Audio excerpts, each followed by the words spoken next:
नमस्कार. जय महाराष्ट्र. मी डॉक्टर अनिल फळे. रोहित पवार दिल्लीवरून परतले आणि विधिमंडळाच्या आवारामध्ये त्यांनी मुंबईला थेट मुख्यमंत्री व गृहमंत्री देवेंद्र फडणवीस यांना टार्गेट केलेलं आहे. त्यांनी भलं मुख्यमंत्री देवेंद्र फडणवीस यांचा नामोल्लेख केलेला नसला तरी देखील त्यांनी जे मुद्दे उपस्थित केलेले आहेत की जर संसदेमधला विरोधी पक्ष नेता म्हणजे लोकसभेतले राहुल गांधी, राज्यसभेतले खरगे हे जर गांभीर्याने घेत आहेत आणि त्या मुद्द्यावर अजितदादांचा मृत्यू घातपाती की अपघाती याच्यावर ते चर्चा घडून आणणार आहेत संसदेमध्ये, मग आपल्या विधिमंडळात चर्चा का होत नाही? कारण की गृहमंत्री या नात्याने देवेंद्र फडणवीस यांना चर्चेला उत्तर द्यावं लागणार आहे. विधानसभेमध्ये एक दोन आमदार बोलले, विशेषतः गणेश शेळके राष्ट्रवादी काँग्रेसचे हे बोलले आणि त्यांनी रोहित पवार कशा प्रकारे या प्रकरणाला, या मागणीला जातीय रंग देत आहेत हे सांगितलं. आणि ते सांगत असताना हे मी जे नावं घेतोय पटेल, भुजबळ हे देखील कामकाजामध्ये घ्या असं आवर्जून सांगितलं. दुसरीकडे विधान परिषदेमध्ये ज्या वेळेला शशिकांत शिंदे, अमोल मिटकरी यांनी प्रश्न उपस्थित केले, काँग्रेसचे भाई जगताप आणि इतर अनेकांनी मुद्दे उपस्थित केले, परंतु उपसभापती गोरे किंवा सभापती राम शिंदे यांनी बघू आता अल्पकालीन चर्चा घेऊ किंवा लक्षवेधी घेऊ वगैरे असं करत करत टाळाटाळ चालवलेली आहे.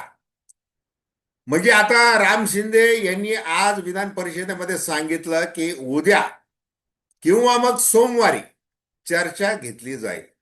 त्याचं कारण त्यांनी सांगितलं की या चर्चेला उत्तर देण्यासाठी मुख्यमंत्री देवेंद्र फडणवीस सभागृहामध्ये उपस्थित असणं आवश्यक आहे असं त्यांनी कारण दिलेलं आहे. आता बघा, फक्त पुढच्या आठवड्यात 5 दिवस कामकाज चालणार. म्हणजे आतापर्यंत काय झालेलं आहे? आतापर्यंत शोक प्रस्ताव मांडला गेला, त्याच्यानंतर त्याच्यावर भाषणं झाली आणि प्रत्यक्ष हा जो महत्वाचा मुद्दा जो रोहित पवार आणि अनेक पक्षाच्या अनेक आमदारांनी उपस्थित केलेला आहे की अजितदादांचा घातपात झालेला आहे का याच्यावर संशय आहे आणि त्या संबंधी विधिमंडळात अधिकृतपणे चर्चा होणं गरजेचं आहे, हे लावून धरलेलं आहे.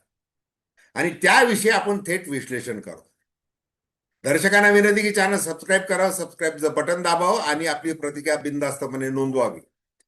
तटस्थ भूमिकेतून स्वतंत्र पत्रकारिता म्हणून सर्वसामान्यांच्या दृष्टिकोनातून आपण चर्चा करत असतो.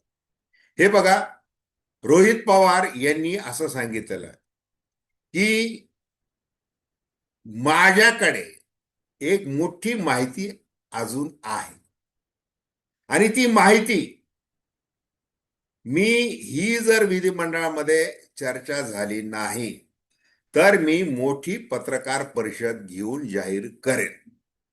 आणि एक लक्षात घ्या, अतिशय अभ्यासपूर्वक जे काही तपास धागेदोरे गृहीतक रोहित पवार यांनी मांडलेली आहेत आणि ती लोकांसमोर ठेवलेली आहेत आणि अतिशय पोटतिडकीने मनापासून ते मुद्दे मांडत असताना त्यांना राजकारण करायचं आहे, त्यांना टाळूवरचं लोणी खायचं आहे, त्यांना राष्ट्रवादी काँग्रेस बळकवायची आहे वगैरे वगैरे अनेक प्रकारे त्यांना ट्रोल केलं गेलेलं आहे.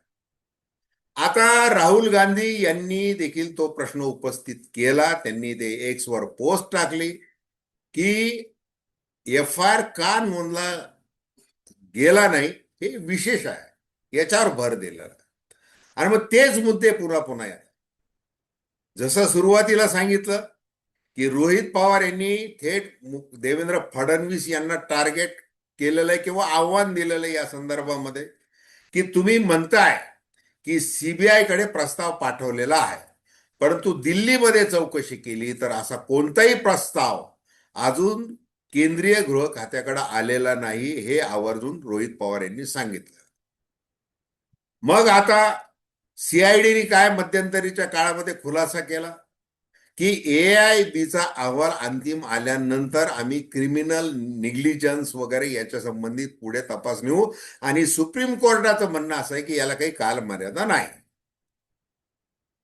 आणि मग ज्या वेळेला रोहित पवार असा प्रश्न उपस्थित करतात की याच्यामध्ये कुणीतरी बडा नेता आहे जो व्हीएसआर कंपनीला वाचवण्याचा प्रयत्न करतोय, व्हीएसआर कंपनीच्या विमानांवर महाराष्ट्रात बंदी आणलेली नाहीये, आणि ज्या वेळेला नाशिकला मराठी भाषा दिनाच्या निमित्ताने मुख्यमंत्री व उपमुख्यमंत्री सुनेत्राताई पवार ह्या मुंबईहून तिकडे गेल्या, त्यावेळेला देखील व्हीएसआरचं विमान वापरलं गेलं.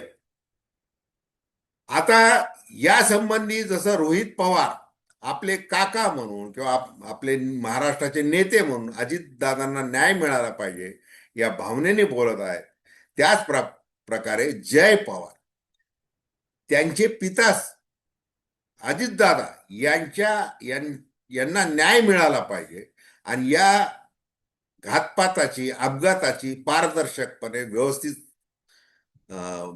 त्याचा मार्ग तपास लागला पाहिजे याच्यासाठी त्यांचा आग्रह आहे. मग आता त्यांनी पत्रकार परिषद एकदा जाहीर केली, नंतर ती पुढे ढकलली, हे सगळं महाराष्ट्र पाहतोय. आणि मग दुसरीकडे काय होतंय, दुसरीकडे हे होतंय की अजून संशय कसा बळावेल या पद्धतीने वर्तणूक सरकार पक्षाकडून दिसतेय. याच्या संबंधीचा खेद अमोल मिटकरी व्यक्त करतात, रोहित पवार व्यक्त करतात, इतर अनेक आमदार व्यक्त करतात. अगदी नाही म्हणायला एकनाथ शिंदे यांच्या शिवसेनेचे मंत्री आमदार देखील उपस्थित करतात. तरी देखील विधिमंडळात चर्चा का होत नाही हा खरा प्रश्न आहे. आणि का व्हायला नको? तपास यंत्रणांवर विश्वास नाही असं कुणी म्हणत नाही, परंतु जे मुद्दे उपस्थित होत आहेत वारंवार, जे रोहित पवार यांनी एका ओळीमध्ये सांगितलेले आहेत, एका ओळीमध्ये म्हणजे त्यांची ओळ फार मोठी आहे, त्यांनी अनेक पत्रकार परिषदा घेतल्या, रोज ते प्रसार माध्यमांशी बोलतात, आणि आता त्यांनी आज म्हटल्याप्रमाणे एक मोठी पत्रकार परिषद देखील घेणार आहे. मग हे जे मुद्दे आहेत सगळे, ते त्या मुद्द्यांचा विचार करून जर तपास यंत्रणांनी वेळेवर जर काम केलं आणि एक दिलासादायक पारदर्शक तपास झाला पाहिजे हे जर सांगितलं, तर अशा प्रकारे मग जर रोहित पवार राजकारण करत असतील तर ते थांबलं जाईल. लोकांच्या मनामध्ये ज्या शंका आहेत त्या दूर होतील, परंतु तसं होताना दिसत नाहीये. सगळं DGCA असेल, त्याच्या अखत्यारीमध्ये AIB असेल, त्यांनी जे काही प्राथमिक अहवाल केला त्याच्याबद्दल काय झाडाला धडकलं वगैरे वगैरे ते सगळं आलेलं आहे.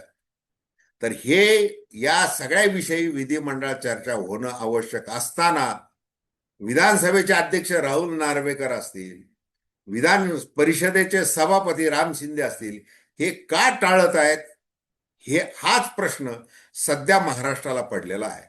इतकंच. तर धन्यवाद. हा व्हिडिओ आपल्याला आवडला असेल अवश्य शेअर करा, सबस्क्राईब करा, आणि आपली प्रतिक्रिया बिनधास्तपणे नोंदवा. धन्यवाद.